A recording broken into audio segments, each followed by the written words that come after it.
சென்னையில் 50 கோடி ரூபாய்க்கு மேல் ஜிஎஸ்டி ஏய்ப்பு செய்யப்பட்ட சம்பவம் பெரும் பரபரப்பை ஏற்படுத்தியுள்ளது.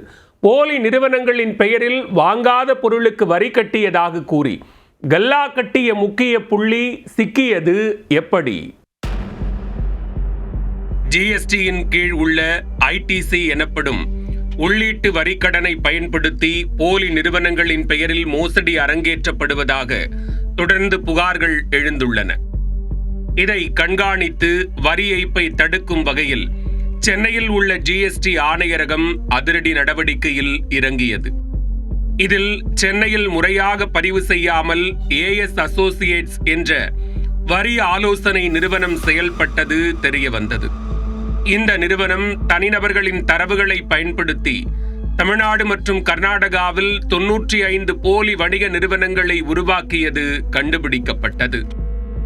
இதில் வட சென்னையில் மட்டும் 12 போலி நிறுவனங்களின் மூலம் மோசடி செய்தது அம்பலமாகியுள்ளது.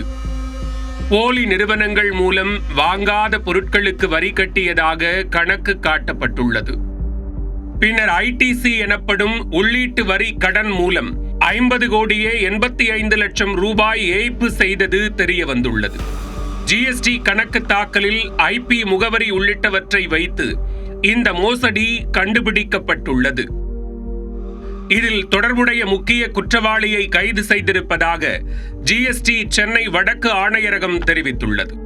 அந்த நபரிடமிருந்து 196 சிம் கார்டுகள், 42 செக் புக், 41 பட்டன் போன்கள், பல நிறுவனங்களின் ரப்பர் ஸ்டாம்புகள் உள்ளிட்டவை பறிமுதல் செய்யப்பட்டுள்ளன.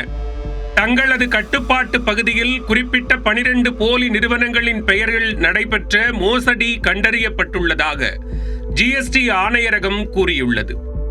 எஞ்சிய 83 நிறுவனங்கள் குறித்து விசாரணை மேற்கொண்டு வருவதாகவும் அந்த நிறுவனங்களின் பெயரில் 350 கோடி ரூபாய்க்கு மேல் ஜிஎஸ்டி ஏய்ப்பு நடந்திருக்கலாம் எனவும் தெரிவித்துள்ளது. தனிநபர்களின் தரவுகள், ஆவணங்களை பயன்படுத்தி போலி நிறுவனங்களின் பெயரில் மோசடி செய்த முக்கிய குற்றவாளி சிக்கியிருப்பதால் அவருக்கு உறுதுணையாக இருந்த ஒட்டுமொத்த கும்பலும் கூண்டோடு சிக்குமா?